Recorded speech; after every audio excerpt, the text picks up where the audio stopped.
Greg, it's so great to chat with you today. We have a mutual friend in Liz Wiseman, who you co-authored the book Multipliers with, and I'm just so grateful that we could connect today. Nate, it's great to be with you. Thank you. Greg, as you think back on the research you've conducted, the books you've written, the consulting you've done, the speeches you've given, are there 2 to 3 simple, practical, underappreciated lessons you've learned that you'd most like to pass along to others? Well, when I think about that, I think about how often in life we need to ask the right questions. There's lots of people willing to give us advice and so on, but if we ask the right questions, then of course we're going to unlock answers within ourselves. So for example, a question from Essentialism is the simplest of all questions. What is essential? And that really came into focus for me when I was working with Silicon Valley companies and noticed a predictable pattern that as they became more successful, they gained more opportunities, but these would often act as distractions and they would fall into the undisciplined pursuit of more.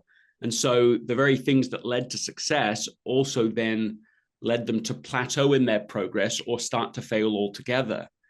But then I had a personal experience that showed me that this isn't a business phenomenon, it's a personal phenomenon. I received an email to invite me. The email said, look, if your Friday would be a very bad time for your wife to have a baby because you're needed at this client meeting. And Friday, our daughter's born, and I feel torn. I've got too many options. I've got my laptop open, my phone on, and to my shame, I went to the meeting, left my hours-old daughter with my wife and go to this meeting. And really what I learned from making that fool's bargain was that if you don't prioritize your life, someone else will. And so again, this core question, well, I can split up the core question of what's essential by asking a few other simple questions. Does anyone else feel like I was stretched too thin at work or at home? Do you or does anyone listening or watching this feel that they're ever busy but not necessarily productive? Do they ever feel like their day is being hijacked by other people's agenda for them? And if they answered yes to any of those, that perhaps they, like I, was feeling pulled into the undisciplined pursuit of more. The antidote to that is the disciplined pursuit of less, particularly less but better. All of that to me is captured in this single question that we can ask ongoing, and I've already mentioned it. It's what's essential. To be able to discern between the vital few and the trivial many, to be able to get not just from the nonsense to the important, but to the very important, those few things that matter so much, so disproportionately important. And that's true in the life of business and also the business of life. I think this is such a great point. And one of my mentors and colleagues, he shared something with me about 10 years ago that always resonated with me. He said, there are more opportunities than resources. And it's like, oh yeah, there are so many opportunities, especially as you continue to progress in your career. And we can't chase them all. Just because something is good doesn't mean we should do it. One of the things that I've heard you say is the difference between priorities and priority. And could you share just a little bit about what you learned about that difference? Well, the word priority came into the English language in the 1400s, and it was singular. And it stayed singular, according to Peter Drucker, for the next 500 years. So for half a millennium, no one was using the term priorities at all. And so it was part of the Industrial Revolution and its thinking that people said, well, we've discovered this new factory-based system for execution. We've increased productivity massively through this system. So they sort of threw the baby out with the bathwater as far as prioritization is concerned for a while. And so everyone's speaking of priorities, but it's hard to know what that term even means. Can you have very many, very first, before all other things? Yeah. It's a nonsense. And this is really part of the nonsense of non-essentialism. And yet, haven't you, Nate, been to a meeting where somebody says with no sense of irony at all, here are my 34 priorities. Right. And so what an essentialist does is goes back to that original definition, is looking for, well, what's the priority now? What's the priority this week? What's the priority this quarter? It doesn't mean you can only do one thing, but it does mean what the first thing is you need to do so that you can put energy and resources behind that before being pulled into all the other activities.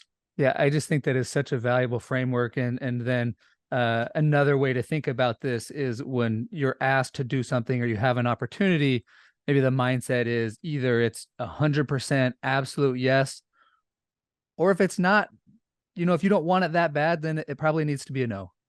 Yes, it's either a clear yes or it becomes a clear no. And so there's a lot of muddle in the middle.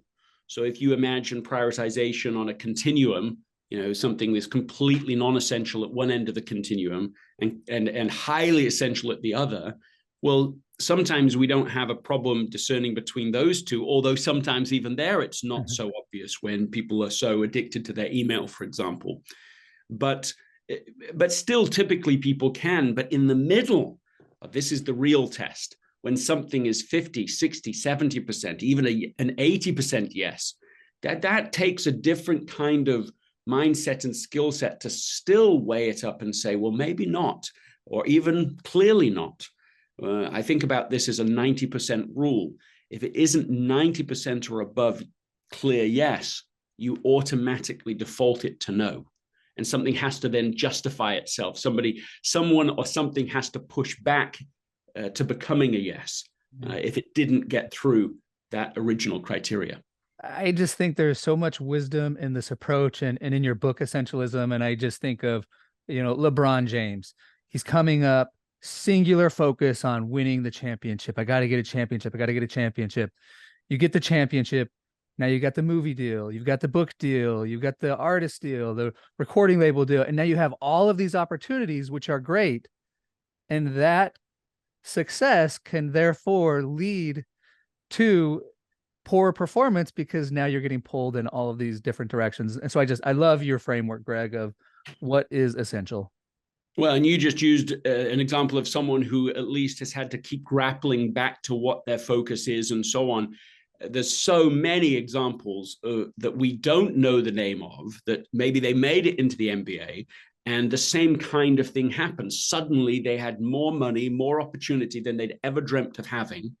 And their criteria for selection did not meet the opportunity that they had. And so, when they only had a few opportunities, okay, that they don't have to be so selective, but suddenly you've got 10 times, 100 times the opportunities, you're going to be completely overwhelmed. That difference is a discombobulating difference. And you see it. I mean, you see it in business. You see it, of course, in professional sports all the time. I won't say the name of the athlete right now. It doesn't seem fair to pile on, but just an absolute star in the NBA who just seems like he's going to be around for 10, 15 years at the very top. And right now he's just lost his contract. Looks like he might not even survive in the NBA because at least at some level, he hasn't learned how to be successful at success. And I say that without judgment because at each level of success, it's so much tougher than the level before. It's not surprising to me to see people on their way up finding it really, really tough to be able to figure out and orient themselves in a way that reveals what's essential. Okay, so now we're at a difficult point because you've just shared such an essential idea.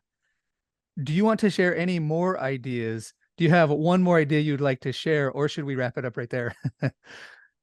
Well, I had it in my mind one idea to share from Effortless that I think is complementary to this. Great. And the idea, I mean, coming back to the original point I made, is what questions are you asking? And an additional question is, how can we make this effortless? Once you've identified what's essential, there's a tendency to think of that thing as being incredibly hard. And of course, sometimes it is. But if you ask the question, how can this be effortless? It holds an assumption that can unlock this presumption that the more important something is, the harder it has to be. And so I'm thinking here of the tendency of almost everything in life, at least now in this era, to tilt towards distraction and complexity. And that's sort of how I see these as separate. Essentialism is about focus. It's about dealing with all that distraction. But effortless is about how you deal with all that complexity. So in a single word, it's about simplifying. I'm thinking here of my work with Apple, and when Steve Jobs comes along prior to my working with them, he's working with a company when they were putting together the first what became iDVD software. They purchased this company for the software they were selling at the time, I think, was between $35,000 and $65,000 for a single piece of that software, because DVD was such a specialist area. They had a manual, if you can imagine it, that was 5,000 pages long. Wow. So Apple buys them and gives them a few weeks to prepare for a meeting with Steve Jobs. So they already know his reputation. They already know he wants it simplified. And so they tried to take all that complexity and remove all those added features. When Steve enters the room for that meeting, they are proud of their slides. But after a few seconds of him speaking, they suddenly never want to show the slides. They put it all away, a little embarrassed, because he has come at it from a completely different angle. He hasn't said, let's look at all your complexity and reduce it bit by bit. He said, this is the app we need to build. He drew a rectangle. He put one button on it, burn. He said, all it is, I want people to be able to drag their file into the rectangle and press burn. That's the app we're going to build. And in that moment, all of what they thought was simplification was really reduction in complexity. And they learned that that isn't what the masters of simplification do. That what a master like Steve Jobs did, and this is sort of the point, is he would start with zero. He wouldn't take all the complexity and try to remove a bit here and a bit there. He said, we'll start from zero and see, can we achieve what's essential to us in a single step? And that is a non-trivial problem in a world that is growing constantly, epidemically in complexity, and often unhelpful complexity, so that we can cut right through all of that, start from zero. Can we achieve this in one step? To me, that's a concept that marries with essentialism. What's essential? The first question. Can we make it effortless? The second question. A few months ago, I interviewed Ron Johnson, who was VP at Apple and helped develop the Apple stores. And he said, with anytime working with Steve, you had to convey your ideas in 4 words or less. Mm-hmm. That, simplicity is the ultimate sophistication. And, at Apple for a time, they had basically 4 products as well. And so he was the master at this simplicity. And that in turn, you talked about how this can make things effortless. Just because we want to accomplish something doesn't mean it's going to take this tremendous effort. Sometimes you say we have this false assumption that will take tremendous effort, but through the simplification and through the essentialism approach, I feel like we can make huge strides and great progress on things that maybe otherwise we would have felt we wouldn't have been able to. Yes, if you put it all together, what it unlocks is the opportunity to make something like a 10x contribution, but without burning out. So it isn't that you simply try to achieve more by doing more. You accomplish a great deal more, but by being more selective and removing all of the assumptions, the noise, the clutter that complexifies our lives and gets in the way of achieving what we need to achieve in this way. And what an opportunity that is if we can do that, not just by more pressure, more work, more activity, more email, but by doing less, but better. Well, Greg, I've been wanting to talk to you for so long. I've been aware of your work for at least a decade now, and I'm just grateful that I could hear your lessons from your mouth and we could share this time together. I look forward to sharing this with my students and my children. And I just, again, appreciate you sharing a few minutes with me today. That's kind of you. Thank you.